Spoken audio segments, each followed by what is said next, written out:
to see what these 4 contestants came up with. And I think, out of fairness, we should really start with Peter Hall, because he was the very first person to talk about what he does. And Peter is out of England, but James, you know all of the details about him, and you can talk about the conversation that you had with him when he first, called you, and then you told me what might happen. All right, so here's Peter Hall.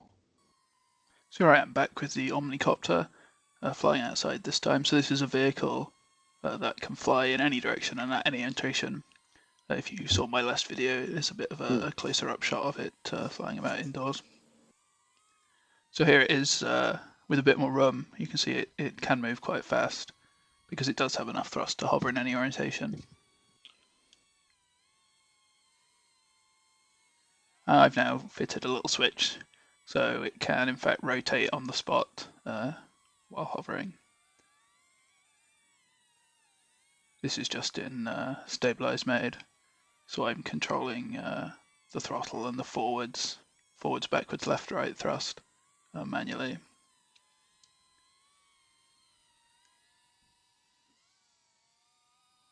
He's explaining as if you're just a typical drone pilot, a weird way if you're explaining that it can rotate, that it can translate in any direction.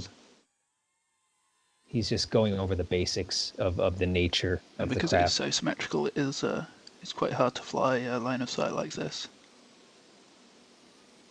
So I turned up the roll rate a little bit there, and you can see going faster it's a little bit. Here, so we got the center roll. Right, you got that done. It just every time it has to reverse one of those propellers, it has a little jump as it takes the time to stop and go the other way.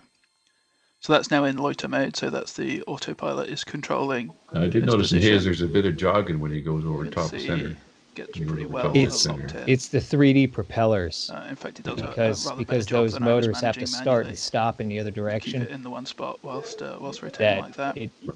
There's a little bit of jerkiness. Try and bring it in a little bit closer. Yeah, because he's got 6 on his, right, with the. Yes. So I've got this rotation just so with 3 of the 4 switch. completed it just that flip my way. switch off and it rights itself. And of course you can fly around just as fast as you could when it wasn't rotating, whilst rotating.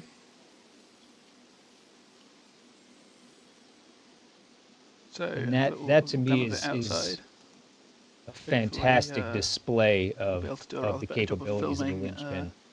Being able to rotate next time and in any direction and move in any footage direction. This was really knocked that out of the just park, trying I out thought. the autonomous functionality. So it will loiter, which means auto missions, RTL, Yeah, Chris will work.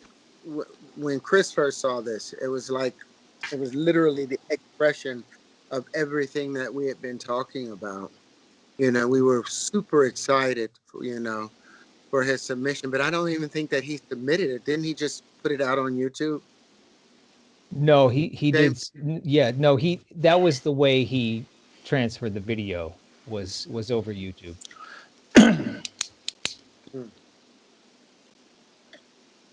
Great. But yeah, when he did you tell the story of, how he called and what he wanted to do? This was like literally a week after we had started the competition. How far in the competition? It was like, hold on, let me kill his audio. We saw this like 2 weeks after the kickoff of the competition. Like I emailed, we had the introductory videos was the first requirement, and we only had a handful of people complete those. 4.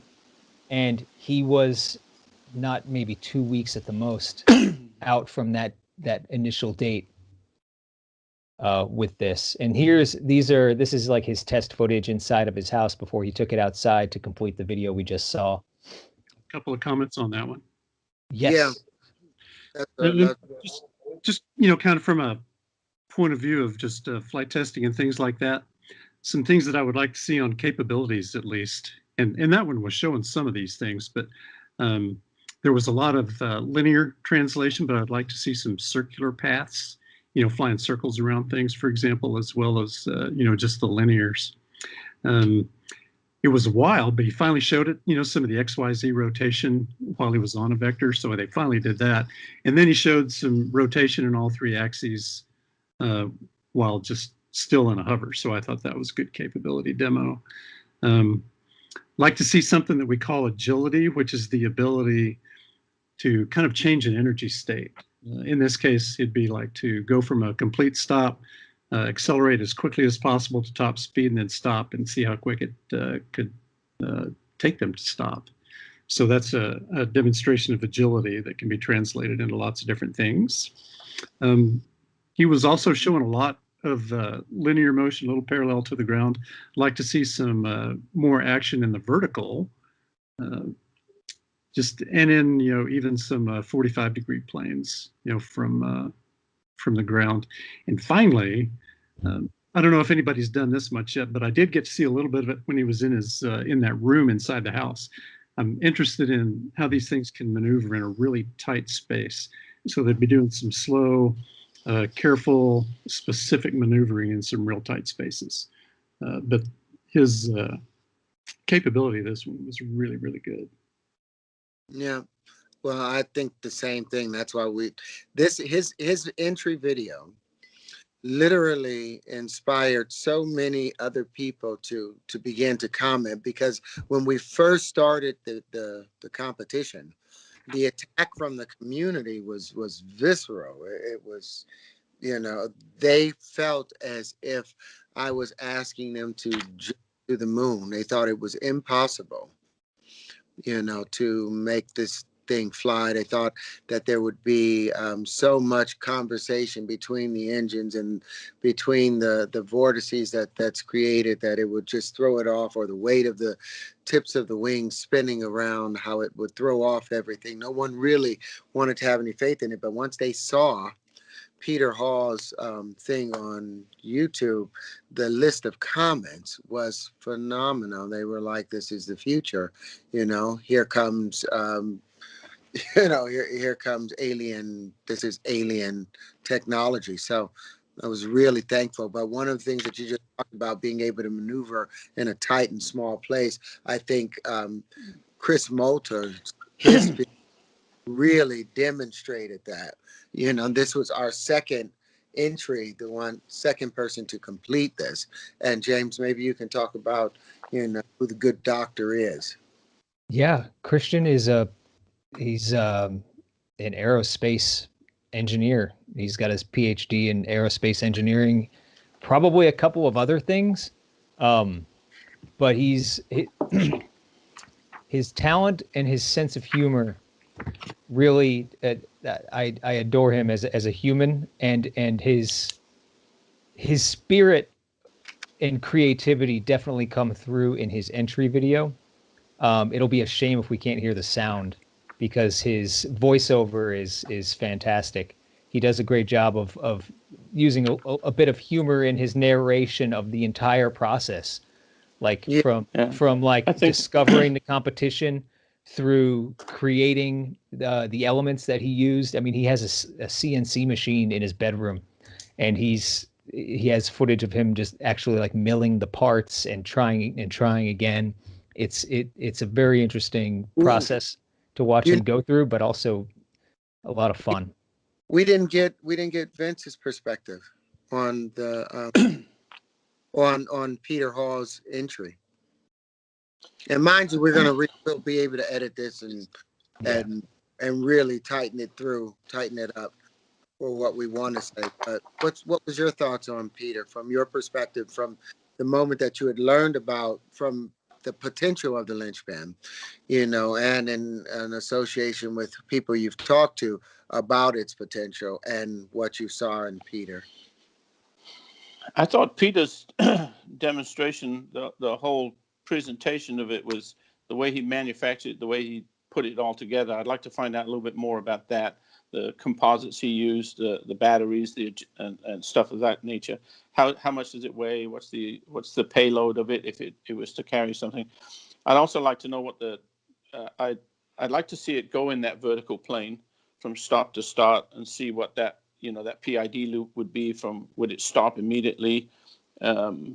What's the ceiling height on them? Do the blades need to be feathered or changed?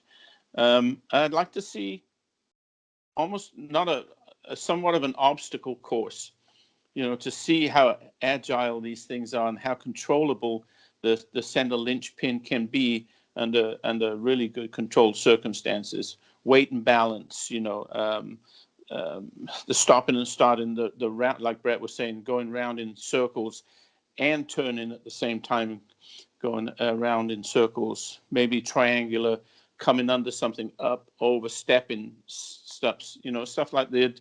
Because the linchpin, the center of the whole concept is agility, if they're going to use it in this format of a flying apparatus of some sort.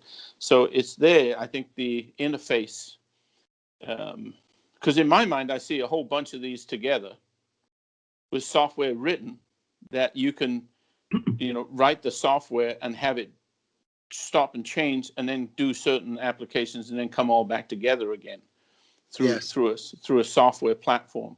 It's doable. I mean, we do it all the time. So, but the presentation I thought was great. It looked good. I just, like I said, I would like to see a little bit more, almost like an obstacle course type thing there, and just see how agile and how good these things can actually work. One, magnificent. And Chris, you've already spoken on it.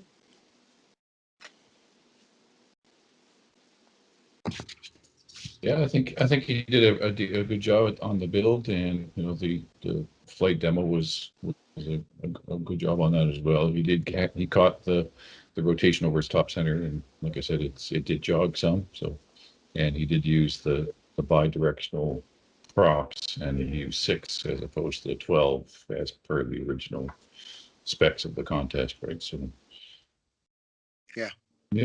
And his design was pretty close to the original linchpin specifications, although he did add some reinforcing cabling and stuff to, I assume, to take out any vibrations and such. But he stuck pretty close to the original file that we sent him. So good job. Yeah, I saw that with the cabling. Yeah, it looked good though.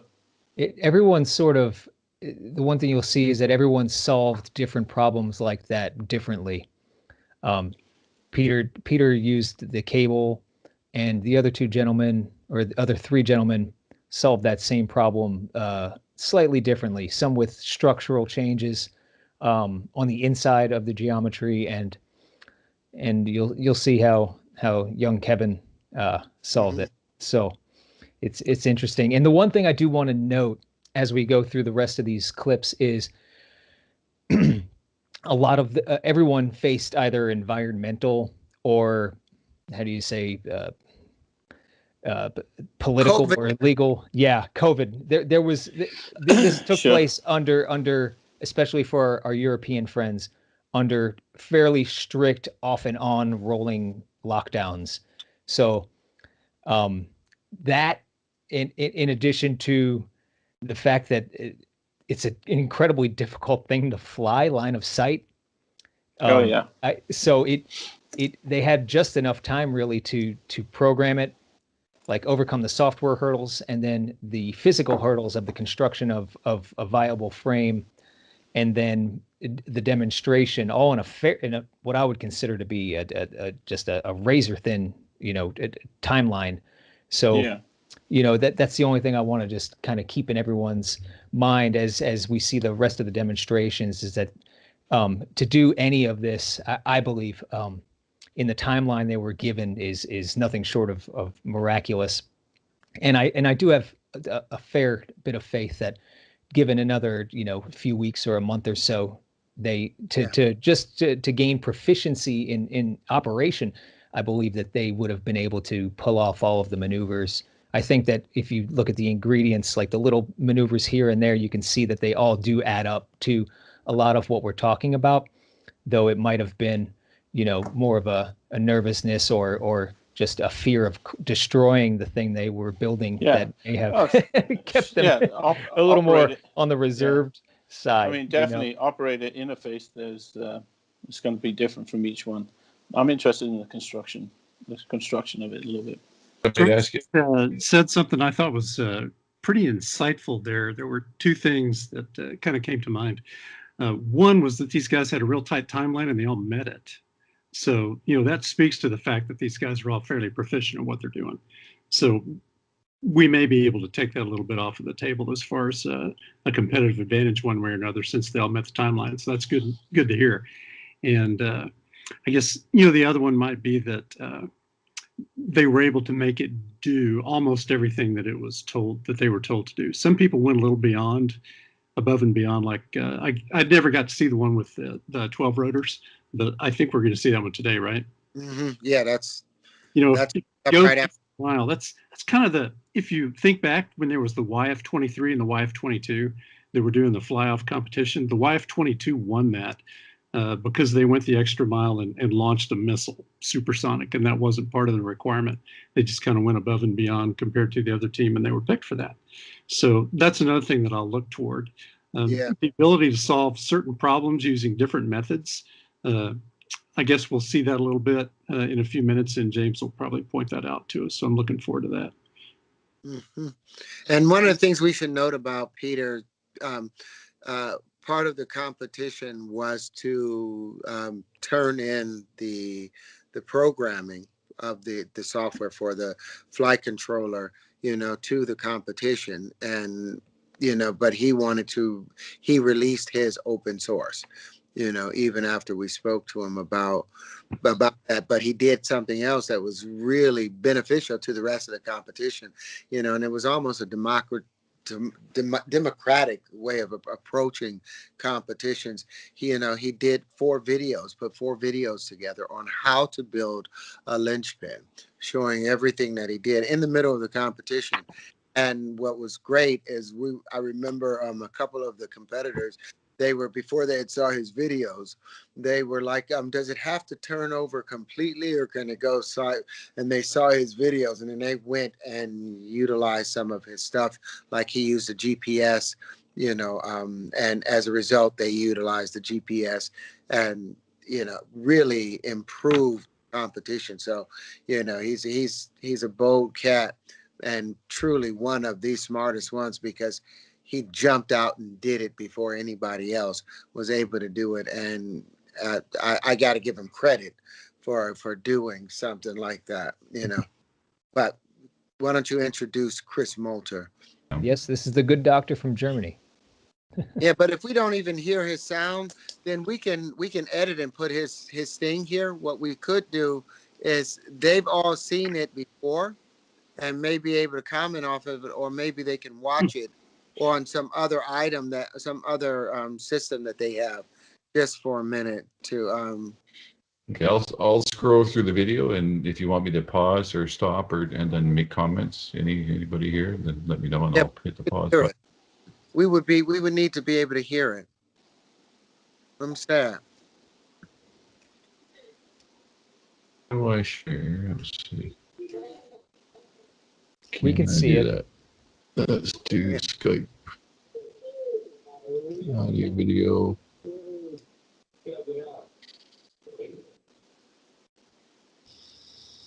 Because the good side is when we air this will literally be the actual video playing. Right. I'll at the very least I'll match up the sound. Mm-hmm. But it's not going to let me do that. No, I don't think. No, don't worry. Well, but okay, I'll hit play on the video, and you'll have some footage while we talk about it. Mm-hmm. Now, one of the things that I like the most about Chris is, was the humility at which he approached the competition. Whereas Peter didn't even mention that it was a linchpin, part of the competition from the moment he went outside. This good doctor, immediately was like, linchpin competition, let me see what this is like. And he went about describing how the linchpin, fits as the common factor, or as the relative balance position in the universe, and everything, it's the same from every particular angle. And he said, well, let me build a couple other things to help give it some support.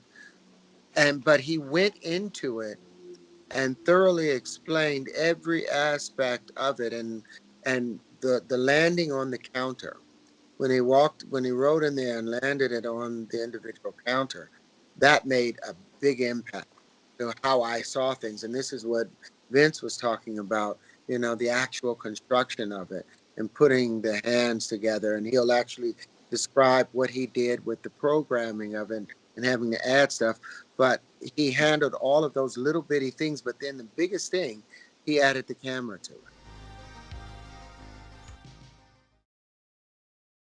Due to a detailed physical model, the Lynchpin I've built flies also well in GPS-denied environments.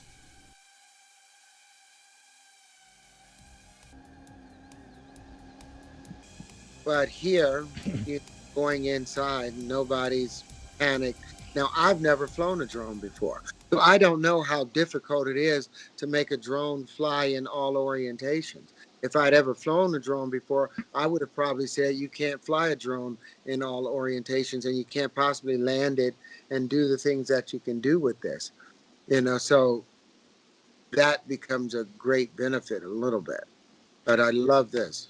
One of the things we think about a lot in flight test is that we're trying to separate the pilot from the machine itself. We've got to be able to figure out, what are the capabilities of the machine versus the capabilities of the man with the machine, because that just speaks strictly to proficiency of the pilot. So those are kind of tough things that we'll need to pay attention to. Now, what I was sad about was that he needed, two people to control it. And I don't know if one was for the camera or one was for, or what was for the actual machine, and maybe you guys can explain that to me. Yeah, I believe you're right, Terrence. That is the case. I think the second pilot was basically controlling the camera, while the other was doing the pilot. Right. I mean, I personally think that, I definitely see what you're saying as that being sort of a weakness, but I think that it's actually beneficial. Given maybe not for the purposes of the contest, for the competition right now, that might be a hindrance. But I think for the future implementation of a linchpin in practical use, I think having the ability to split those controls between two people while one person can handle one task like the general movement and the other person can handle the observation that the linchpin is conducting is I think that it to me it speaks to a lot of possibilities as far as just immediate practical applications of the linchpin, at least a single linchpin in the air performing a task. And from a military standpoint too, if you want to think about that, there's nothing at all wrong with having an operator and then also having a sensor operator. So you've got, just like you said, a pilot, and then you've got whoever's operating whatever sensor load it happens to be, particularly as you might scale this thing up. Right. Yeah, exactly, Brett. I agree with you there too. And it's coming from the inspection services background, is where I see this also being applied is myself as an inspector can be aboard the aircraft as the inspector running the camera, zooming into what I want to look at, panning whatever I want, say if I'm inspecting a weld inside of a pipe or a tank or something. And then, up to here, let me do my thing. Okay, now go to the next one. Right, I don't have to fly it. I can do my thing. Right? Yeah. And something I did not clear up with him was whether it was actually required to perform the rotations to have the second person, or if that was just for the demonstration of what the camera could do. I should have cleared that up, and I didn't. So there's that possibility. There's the possibility that he may not need a second person to perform that. No. As far as a requirement, maybe for just precise control. And that's my shortcoming there. So no, there's no What I was really excited about was the maneuvering in really tight spaces. So kind of like the obstacle course we talked about a minute ago. Yeah, he Yeah, demonstrated. and he lands it right on the wall, like he docks it horizontally on the wall, or vertically, right, and lands it there and sticks it to the wall. Yeah, imagine one of those really, really small with a nice microphone. Yeah. Yeah. Or camera. Exactly. Suction Just cups parked and against a suction window. cups on it. Yeah. Even with like a contact mic, so you could, pick up the vibrations of people speaking from the other side of a piece of glass or something. Way too many movies. I like the way that Chris went about mentioning the product. The application of the Lynchpin itself at the beginning, and the way he manufactured it, the materials he used to manufacture it, and his way of going about explaining why he's doing and what he's done, why he's done that. I think because we're not. The Lynchpin isn't just resorted to just making drones. It's the concept of the shape and what it can do, the constructive, the weight, the cohesiveness of it. You can take it from that shape to a small shape. It could actually be a membrane of 1,000 pieces of Lynchpins that actually make a membrane for a wing. It has so many applications. The frequencies of it can be tried and tested in aircraft. I definitely don't have the flying experience that Brett does, but I've flown some aerobatic aircraft, and I still do, and I'm always interested in how those wings flex, how they twist, when we're doing the arresty system, the limitations of the machine, and I just wonder, with the way that we're making wings with the Boeing 737, 777, probably if we went from a singular parallel hexagonal shape to a Lynchpin shape of the same size, what difference would that make to the wing? So the application of how these guys are doing it and making it is, I believe, is a start. This is a start of what it can. The possibilities of this thing is just, it's crazy. It gives me a headache thinking about where you can have the applications of this thing. Yeah, Likewise. It's a beautiful headache to have, though. yeah. Like to me, like this, it seemed very simple, like almost simple enough to overlook, where he was looking upwards and traveling upwards, and then spun around and looked downwards and traveled straight downwards. Like that's something that you would need either two separate cameras, or that's an operation that is incredibly practical, but incredibly difficult to perform. Like with a traditional, I come from the FPV world, and that sort of thing, you can't do that. Not in a controlled manner like that. With that level of precision. To do it indoors, it's not even like he did it on the outside of a 30-story building. He did it in a hallway. Yeah, that was awesome. I thought that was great how he did that. That was pretty cool.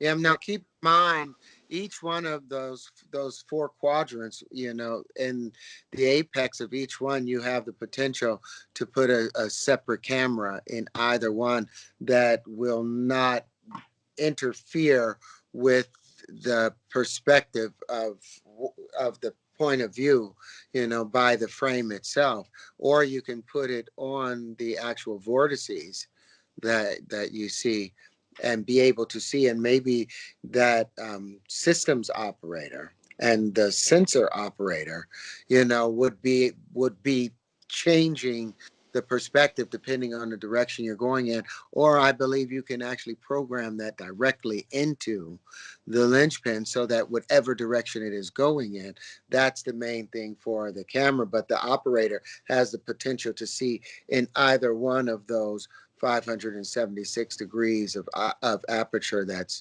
the Lynchpin provides right there. Another aspect of the camera would be that it doesn't have to be a camera. There's so many places that you can mount on a full-up Lynchpin that you can put a camera somewhere, you can put an IR sensor somewhere, you can put a microphone somewhere. There's a lot of different things you can mount on a single vehicle. I like the idea of coupling the IR sensors with a camera to create like live 3D mapping of an environment. I think is something that stirs my imagination. At least. You know what? Before we show Kevin, before we show, wait, we still have Mikhail's to show too. Yeah, there's two left. There's two left. That's absolutely. I'm so sorry for the time, you guys. I said we'd do it in an hour, but I was having so much fun. Okay, you go on ahead. Introduce Kevin. Now, what I love about Kevin is in the competition. We showed them that you can do it with 6 reversibles, but in the directions, in an area called hindsight, and in the directions, we had a particle simulator that showed 12 opposing engines, vortices, and Kevin was the only person that actually went and did it with, 6 opposing engines, and I'm just impressed with him taking on a challenge like that, even though it wasn't necessarily required. But he went the extra mile in the very last week of the competition. It wasn't in the first week; it was in the last week after a conversation, And he said, "Okay," he took on that challenge. So, very anxious to see what you guys think about what he just accomplished. So please watch it on the Google Drive, and then we can all comment on it. I think it's only a couple minutes. Yeah, so Kevin he forked Betaflight, which is the most common FPV flight controller firmware. He forked Betaflight and created his own firmware, and he's been the sole developer, as far as I know, for probably a little over a year that I've been aware of it, at least. And you're right, like it wasn't until we had our call at the beginning of February with everybody that he that Terrence mentioned uh, the the website with the 12 motors, and he scrapped his initial design and kicked it up a notch and did it with all 12. And it's a shame that this thing is being so herky jerky over the stream. But the one thing that I would like to at least note is how absolutely rock solid the movements of this craft are. It's just you don't see the stuttering or hesitation in the change of direction, or even in a dead hover.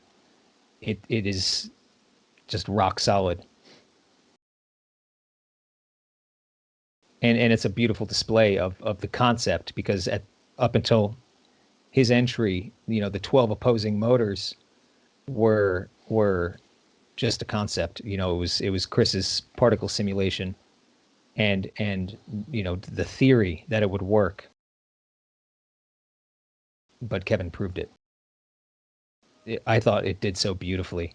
Yeah, it makes good sense, though, depending on how he planned the software and did the design. So all 12 of those motors could be complementary, and that would really smooth out some of those small perturbations, even for turbulence. I mean, you could take out turbulence and not just aircraft motion itself in still air. So, good job for whatever was going on in the software behind it. And it should be noted that you can hear, if you watch the video in its original form, you can hear him say that I would roll it over, but it's way too windy. So everything that it's doing here it's doing in perceivably like high wind. He's out in Utah. He's the only American who completed all the steps that we asked for all the requirements. But it's still fairly impressive, I think. Not fairly impressive. It's incredibly impressive. Just the certainty that it moves with is, especially if I can't tell how bad the wind was on this day, but Utah in February, I can imagine. Is this the first video or the second one? This is his first one. Throw the second one up for him.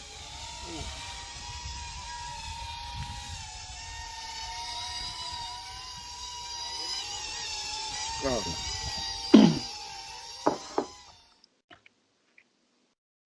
But the fact that can you speak on this a little bit, Brett? The relationship between the engines, that proximity, and having to be time and things of that nature, and the communication between the props. Sure. If the aircraft can sense its own motion and has some, if you will, some self-awareness, It can use that depending on how the software is put together and how the designer has told the aircraft to talk to itself and to analyze itself and go into these feedback loops. We use feedback loops of varying sophistication in lots of the current fighters, and it really helps stabilize the aircraft motion. So that may be what you're seeing that would cause the concept of highly stable. Rock solid is another word that I heard just a few minutes ago. And if we were able to see maybe some high-speed vertical with a stop, remember that agility discussion we had a few minutes ago? If we could see things like that, some high-speed acceleration to a quick stop, having the 12 motors and having some real smart software would enhance that ability. So that's I think what we're seeing here in Kevin's demonstration. And is it possible, Chris, for you to demonstrate, to show the simulation of the Lynchpin inside that we use in the competition, or maybe James could pull it up from the competition, the Lynchpin in the simulator, because I've never shown that to either Brett or to Vince. I can drop. I think we can. And I'll put a video in the chat here. Yeah, I can drop it in the chat here just a moment.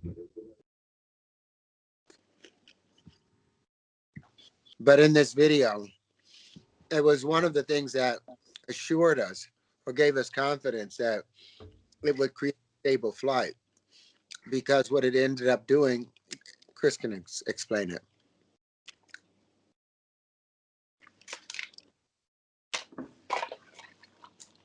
Okay, I'll explain it. What it ended for 1 second was utilizing all of those forces where those four, because here you have 6 pentagonal forces or vectors, 3 coming to each individual space.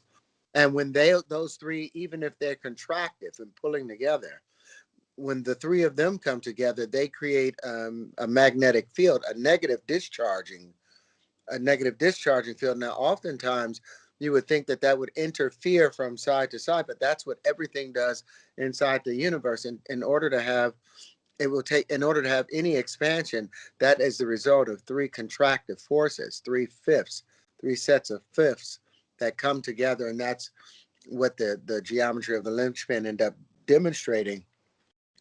And you would think that the communication between all of these angles, they would create interference and wouldn't create a harmonic node, but the Lynchpin ends up becoming its own perfect harmonic node that resists all of the force, not just the gravity, the force of gravity in the ground, but literally all the forces around the craft, becomes negligent. It's almost creating its own Magnus effect around itself. And I think that is clearly demonstrated in what Kevin just did there. But if we can pull up So, quick question for you on that. So, are you saying that it's not possible for that to happen with only 6 engines, and that you have to have 12 to get the full capability? Yeah, you have to have the 12. Chris, did we lose you? Oh, he just got back. No, I'm just multitasking here, trying to click on a bunch of stuff to get it opened up for you. Yeah. I mean, the 6. That's why you always have lag as it's rolling over, but you have to resist. You can't just. You have to have the 2 of the 6 opposing forces, vortices. The 6 opposing vortices are what is what generates that complete balance. Can you guys see that? Yeah, to respond to this and just to talk about this and to respond to what Brett was talking there about. So yeah, when you have the 2 propellers opposed, you create sort of they're trying to pull a vacuum between the 2 of them because they're both pointing outwards in the vectors. But because your moments are all equal in all vectors, you end up creating sort of like a pressure bubble around the craft. And it also has harmonic resonance to the surrounding atmosphere, right? Because your pressure's outwards versus some feedback to the atmosphere. So what the particle simulation showed us was you'll see the harmonic resonance set up here, and it will literally form the flower of life in a particle field once it starts simulating here. So in this particular case, we have 5 linchpins bonded, each with the 12 props simulated in a vortex force. You could actually put the force vectors in the particle simulation. So your colors are blue represents slow, cold, and then the hot is your fast, high velocity. So its velocity vector is the color.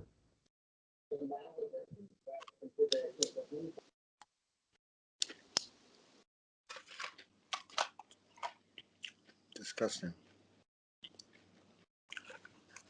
Yeah, I totally get that. The discussion is, I mean, it's not even the same when you have 12 motors versus 6. So I mean, there's no way you could even get close to full effect with fewer than 12. No. Which is going to be a stickler for the development of it. You know, it creates its own problems associated with it, but The frequencies. What's the rotation? What, frequency over rotation? By the minutes, we'll give you a frequency. And granted, there's going to be an energy consumption issue with that, but the maneuverability gain is totally worth the need for extra battery power or whatever propulsion. Right. Exactly. Yeah. And So it would be nice to show that other video of his first entry. Well, when he was just demonstrating, printing the frame and making it stronger. I think he shows a fair bit of that in his final video here. Oh, great. Go ahead. I think.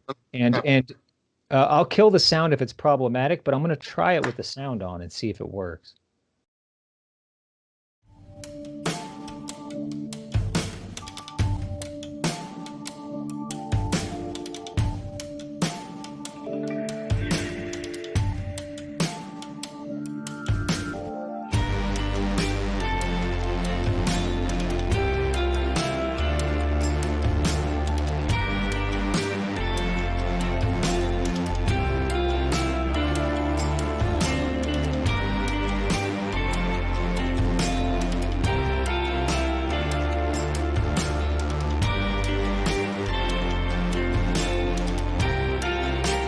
This one cracked me up. True flight test. Failure, failure, failure. Yeah, it's legitimate, that's for sure. Yeah. Now, I like also how he stuck really close to the original Lynchpin design that we sent him as well. Like, it looks like a really light frame, and it's semi-rigid, so he had some flexibility in it, which I thought was interesting as well. So it shows that the Lynchpin itself it must inherently dampen some of its own vibration and frequency. Now he's got the 6 too, and he's doing the reversible props too, right?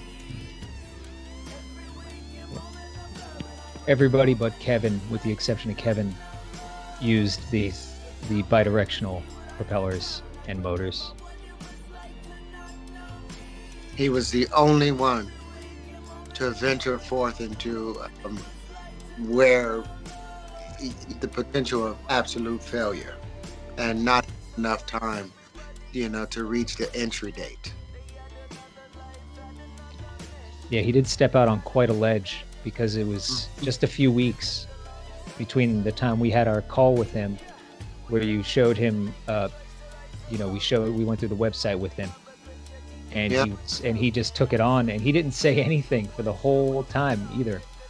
He was just radio silence, just working away at it. But I really love Mikkel's his frame structure. I think he solved that. I really like the way the supports are and how the outer structure of the Lynchpin is absolutely precise. What are you guys' thoughts on him? I'm trying to get a better look at the construction of it. I had to answer an email right then when it came out. We can go. We can pop back to it as soon as this is done rolling. Yeah. You can sort of see the silhouette there, but yeah. Yeah, I'd like to see some more demonstration of agility as well too. Right now, it's just a good flying machine, but haven't demonstrated all of its capabilities, I'm sure. But this is the time to do that. Right.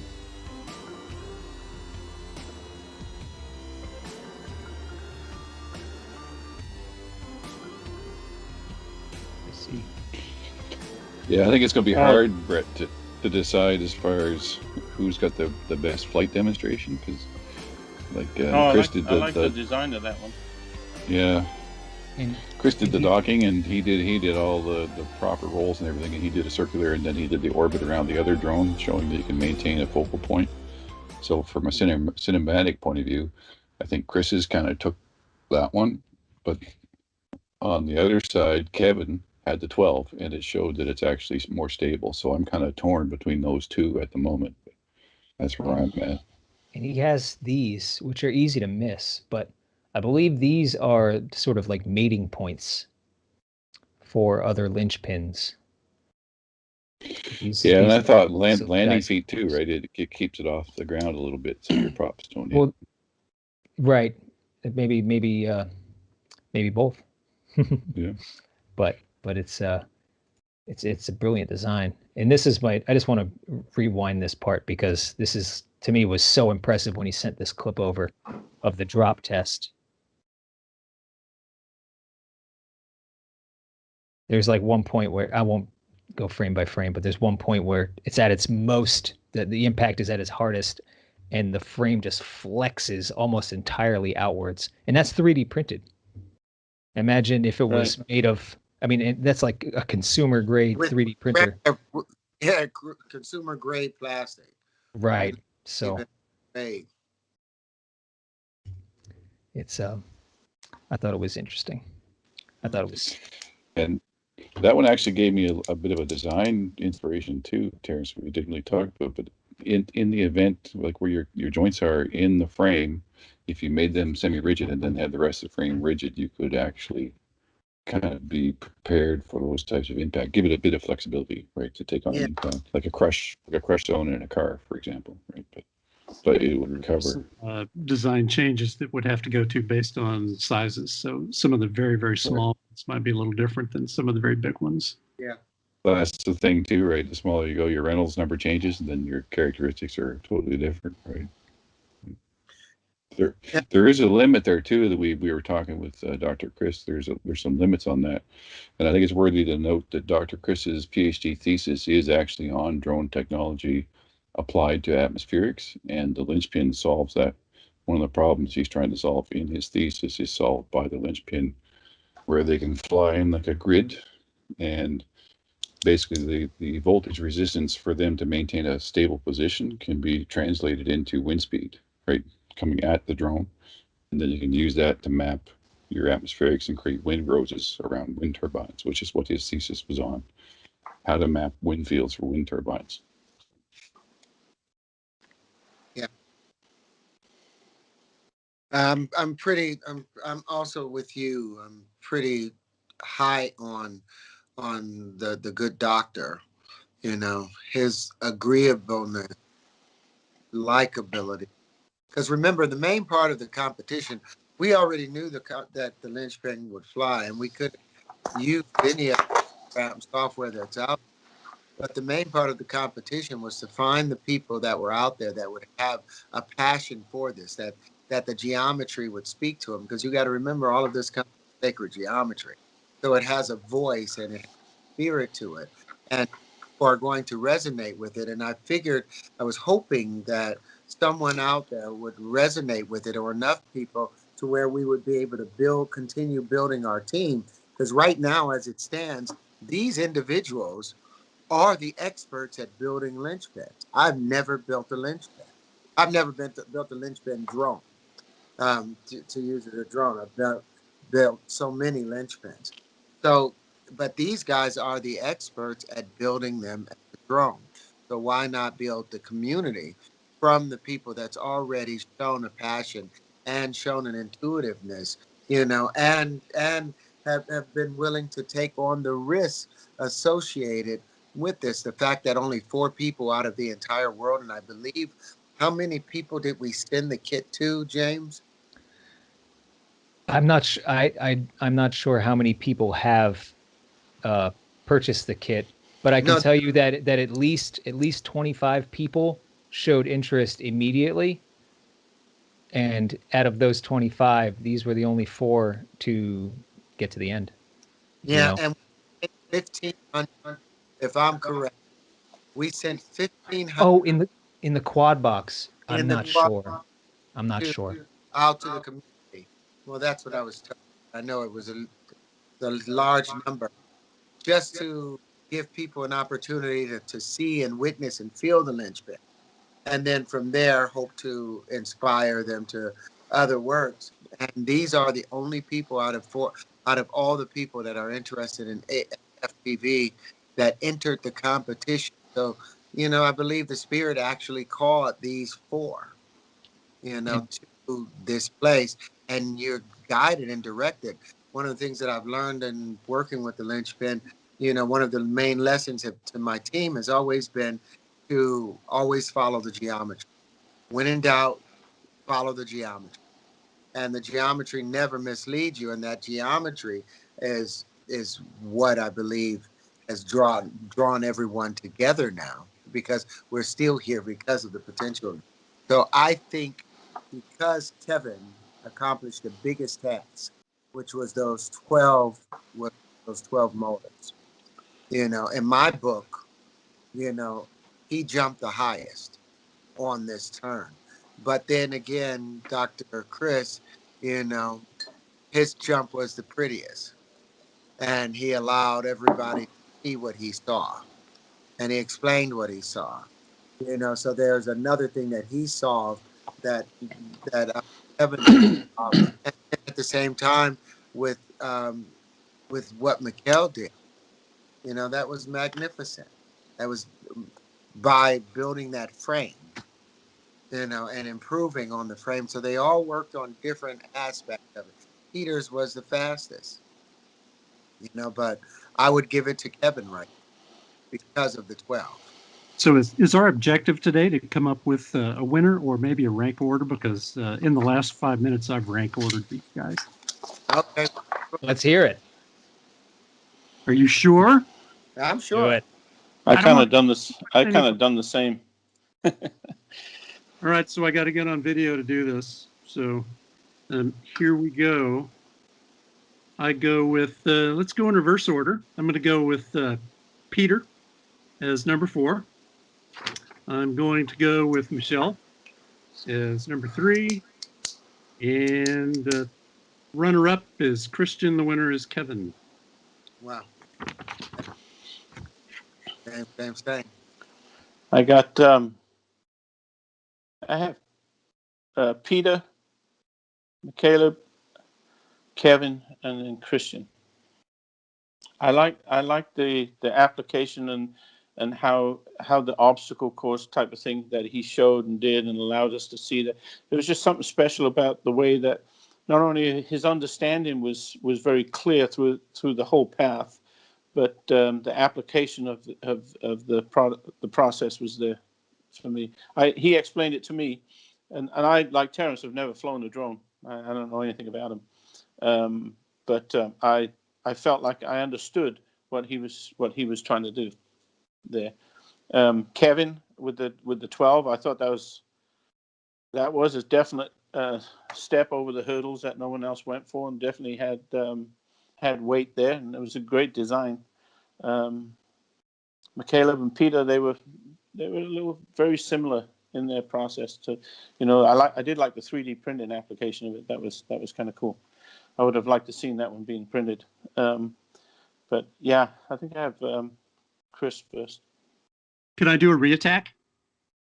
Sure. Or should I wait till the end, till everybody else goes? It's up to you. All right, here's the reattack. I think the technology leap to go from something that already has 12 engines into something that is a little more well-developed to fully operational is probably easier than everyone else who's only done 6. There still may be some significant design challenges, shall we say, to go from 6 to 12 that someone has already accomplished. Yeah.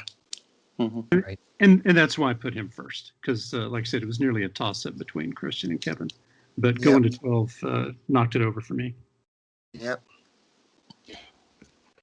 From my perspective, I'm with you there. My would be the same rank order that Brett has as well, and I would put Kevin with the 12 at first, and then Christian right behind, and then the other two. Same thing. Wow. Yeah. Can we do a tie? Because I'm kind of the same. Like Yeah. I can't decide really. I can't really decide, to be honest, between the top two. They're so close. Well, Kevin. yeah, it's between them. So this is my thoughts on it. James, you have the same. What's your order? Okay. So for me, I think I just want to say this before I try to rank order them. I think that each of the four people had a strong, like, one aspect they solved better than the other three. I think each of them. So it's very, very difficult for me to choose, because each one excels in one area so much better than the others. But I think if you're going, if in my mind I'm looking towards a practical application, I would probably go with what appears to be the consensus order, which would be Peter's, because it's a fantastic foundation, I think, and then Mikkel, because his structure, it has a lot of it has a lot of promise for many reasons, not just strength and creativity. And then I think Christian, and then I think Kevin, and I only pick Kevin over Christian for one reason, is that I think it's a much shorter leap to implement the camera system and the dual pilot control system onto Kevin's design than it is to add and program the 12 motors to work on Christian's design. I think it's a shorter leap from Kevin to Christian than it is from Christian to Kevin. So I think Kevin came out on top.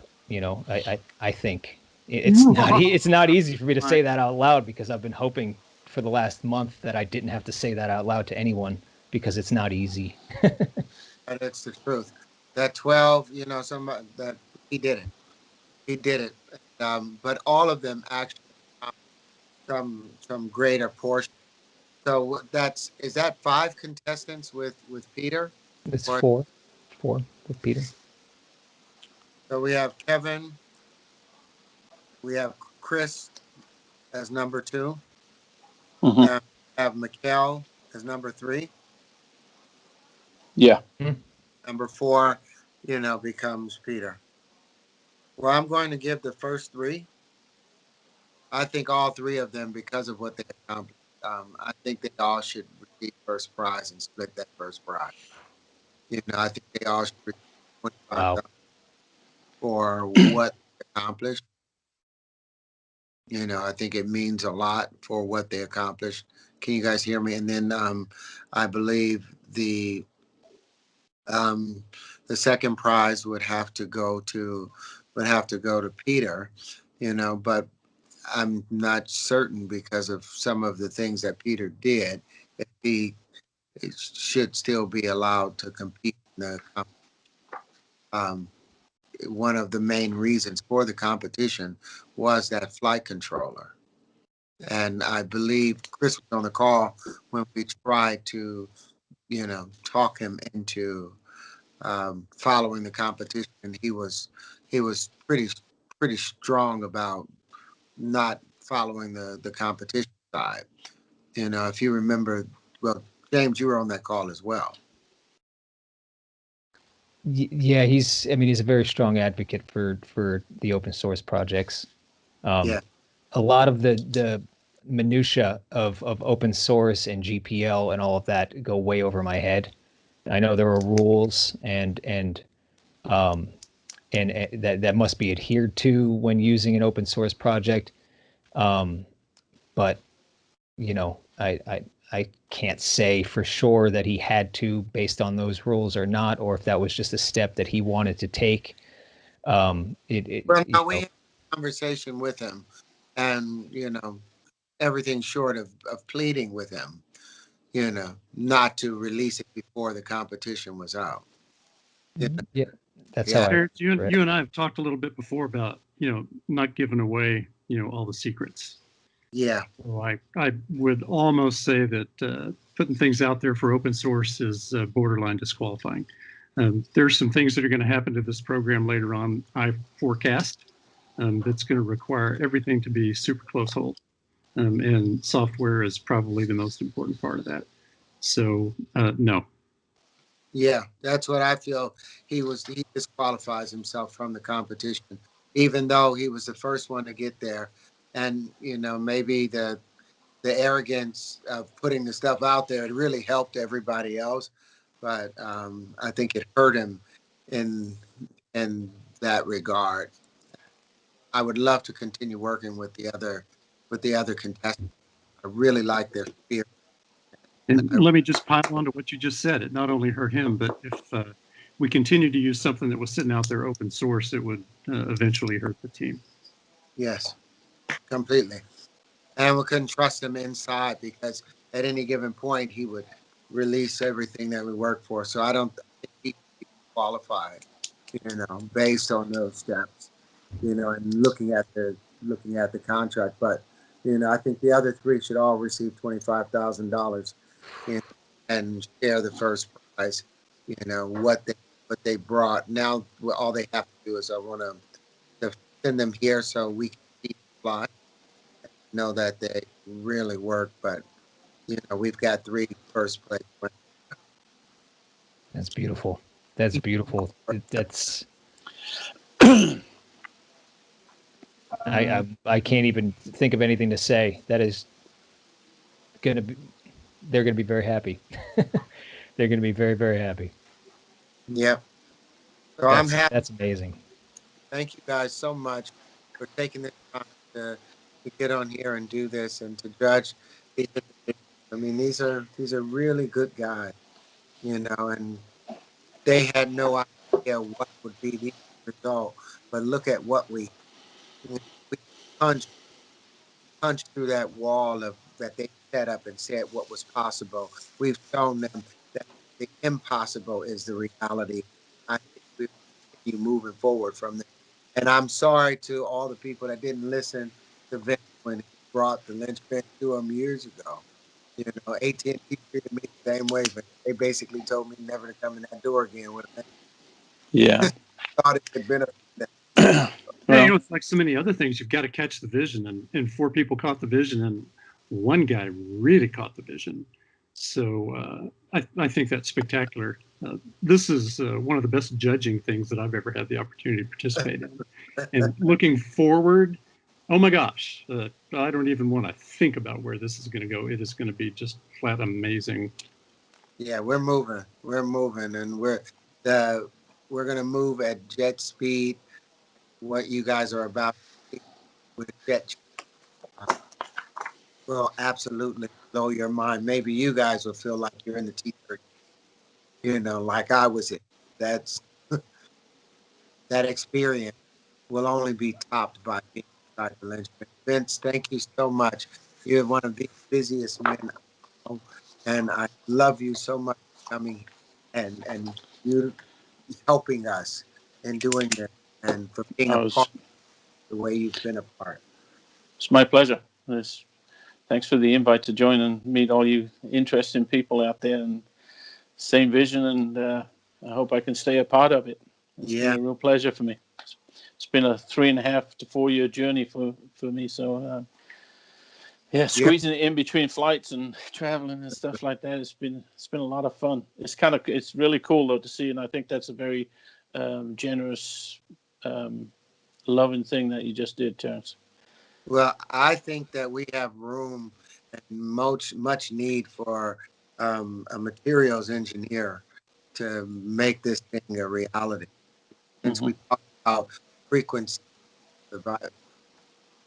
withstand vibration, modular, space exploration from our very first conversation. Yeah. I'd love for you to be a part of this. Future. Absolutely. It's awesome. Magnificent. Yeah. Well, gentlemen, I actually have to sign off. I've got Singapore calling in about 2 minutes. So, but it's been a real pleasure, and I hope to talk to you all again. And I wish you all very well. And I'll talk to you soon. Thank you so much. Thank you. Pleasure meeting you, Vincent. Thank you. Take care, Take Vincent. care. Bye-bye. Appreciate it. Bye-bye. Yeah, I got to get inside too, you guys, but I thank y'all so much. This is what we want to do. And James, you got your hands cut out, your work cut out for you. Way to go, James. Good job, man. I can't wait to see the finished product. Thank If you. you need me to read something, Terrence, you don't have to call me. I'll just read something for James. Fair But enough. everybody, let's stay connected. Let's stay connected. And like I said, some Please. stuff I wanted to share with you before, Brett, about the potential and the other demonstrations that we've done with the Lynchpin, with it in the as its ability to predict the distribution of matter or to predict, certain events taking place. All of these things I would love to, take an hour and let me and Chris walk you through some of the beautiful things that we've explored on this to broaden your understanding, because what you just gave us today was golden. It was the most eloquent, most respectful, and it just speaks volumes about you, and I'm so thankful that you did this. Yeah, thanks a lot. And I think what you just suggested is a logical next step now that the contest is kind of over. Mm-hmm. Yeah, it's time now that you learn some of the secrets of it, and that's the fun stuff, man. Can't tell you, man, it's classified.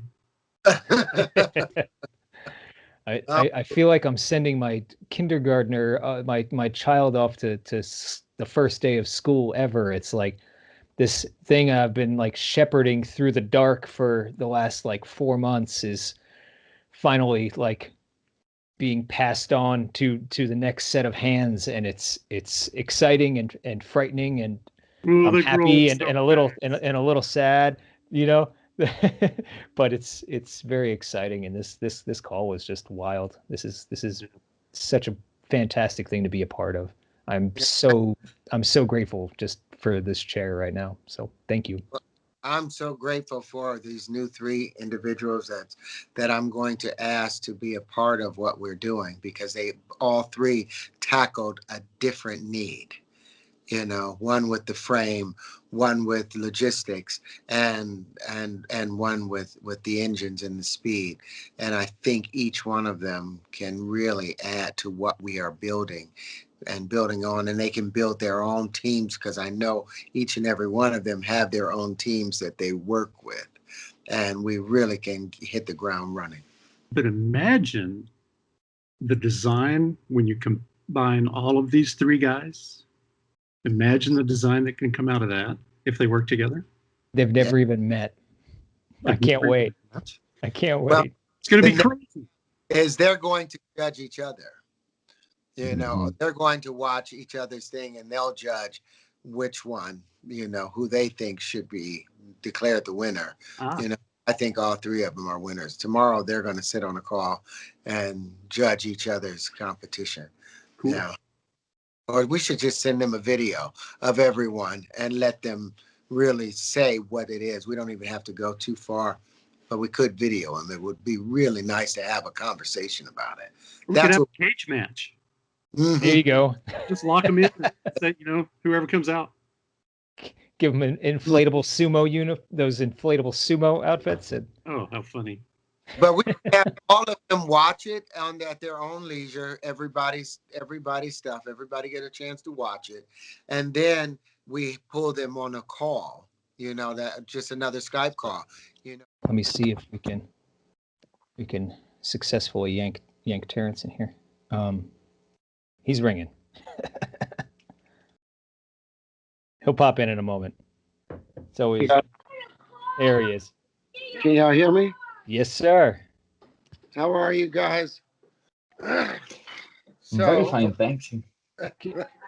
I can't even imagine how to express to y'all how really grateful I am for everybody entering the competition for the amazing work that you guys all accomplished. And everybody seems to have accomplished a different challenge. You know, the good doctor, Chris, with what you did and your organizational skills and handling the logistics. I know but I know some, but I'm in the middle of a call. Um, all of the stuff that you did, you're an organizational genius, and so qualified to really run a huge corporation. The framework that was created, was that Mikhail that did the framework? I mean, you made Got it to fly too. yeah, got it to fly. The plain and simple, every single one of you guys deserves the first prize. And so everybody's going to get $25,000 for what you guys have accomplished in building what you did. So if that's okay, if that works for any of you guys, but Kevin, when you did the 12, I think it's only fair for what was accomplished and all of the work you guys put in without even knowing what would be the end result, that everybody gets to walk and share that first prize, the prize money, But Kevin, like, you did the 12. You did the thing that nobody said could be done. And everybody did amazing shit, but that was a big dog walk. That was a big leap, and it could have failed, and you only had a week to get it done. It could have failed. So, big risk, it's gigantic rewards, and I hope this is the beginning of really a beautiful, working relationship and all of that stuff of where we're about to go. I'm really, really, really happy, and we'll have a lot of conversations I'd like to have with you guys. So, ultimately, we have to send the linchpins here so I can see them and know that they're flying, and then send the code over that you guys use, and then you guys all will get your money, and you know, we can build a community in the best possible world. And just thank y'all. Y'all have no idea what it means to see the brightest minds in the world working on the newest technology in the world, and from your heart. You guys weren't hired. You guys just did it. You were called to something new, and I'm so honored and privileged to know you guys. And just thank you, and thank you, James, for Of course, making this possible. of course, my pleasure. It's been great getting to know everybody, and it's been, and it all started, when we did that live stream is where most of them heard about it, and everyone said it couldn't be done, and this, everyone here on this call thought otherwise, and that's a lot, that means a lot. And Yeah, and it's one thing to do something that people said couldn't be done, but it's another thing to do it like in the face of very vocal adversity, yeah, like, and that's a personal, that's a personal risk to have to, to undergo as well. And that's, that deserves a lot of credit. It deserves a lot of credit, and but, no one ever did anything new or pushed anything forward, listening to people like that, yeah, and to look past that, directly, at this dream that at the time, everyone seemed to think was incredibly far-fetched and unrealistic, but to look forward at towards that dream and say, you know what, I could do that. And you did. All three of you did that. Just to get this straight, sorry to interrupt you, James. So you're saying you pay each of us 25,000 because you said sharing the prize money. It doesn't mean yeah, to split the. yeah. No, no, no. Everybody will get 25 grand for what they turned in and what was accomplished. That's the reality. And if you guys were able to accomplish this on your own, can you imagine if we all worked together? There's the future of the linchpin now There will be the military applications of it. That's just, you can't get around that. I have meetings with the Department of Defense next week because of it. You know, there's, but then there's the commercial aspect of it, the hobbyist aspect of it, which we have the spherical linchpins to accomplish that.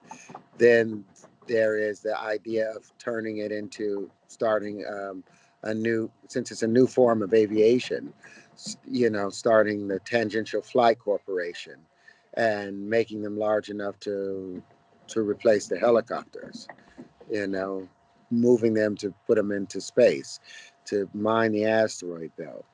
That's what we're about to do. And I would love for all of us to talk about how to make that work and how to build that. So y'all go have a beautiful Sunday. I'm gonna sit here and try and be a good daddy today. But you guys really made me very, very, very happy and very privileged. So thank you guys. Thank you. Before you hang up, Terrence, does anybody just want to say anything before we let Terrence go? Any last words? I would thank you a lot also for the opportunity, because I would never ever have thought of building something, such a structure. It has been really amazing. A lot of stress, a lot of work and so on, but it was really a pleasure to work on it. And it has been a real pleasure to meet you. And so thank you for organizing everything. Yeah, it's been very, very beautiful. I tell you that the gratitude from you guys came in the ingenuity and the imaginative expressions that you guys put into making the geometry of the linchpin, turning it into, the new you have no idea the conversations that are going on right now. And they are huge, huge conversations. I asked my Washington guy yesterday, I was like, who's my competition? Who am I going to be displacing with the introduction of the linchpin? And it was like, I said, for the government contracts. And it was like, well, Raytheon, Lockheed Martin, Boeing, these are the people that get displaced by what the linchpin brings in. These are the people that are now obsolete. And they're going to have to license the linchpin and the technology of the linchpin if they want to stay, in aviation and aeronautics. That's how groundbreaking what we're involved in is. And you guys have just given me all of the ammo that anybody can need, all these different approaches to this similar thing. It's over. It literally is over. It's the biggest gamble in the world, and it just paid off, exponentially. So just thank y'all. If that's okay. If that's okay. Y'all gave me bragging points. I'm the baddest dog in the whole damn land now because of what you guys have demonstrated. So, yes, I know, son. I got you now. I gotta go, y'all. My boy, this is his day. But take time for your family. Yeah. We'll all talk very soon and this week and figure out logistics, if that's okay. Okay, I got you, son. See you. All right, bye, you guys. We'll let you go, Terry. Yes, sir. Bye-bye. Bye-bye. So there's that. So, and the thing that we tried to get across in the live stream, and we tried to make obvious without screaming from the hilltops, really, is that this sort of endeavor calls to a specific type of person. You know what I mean?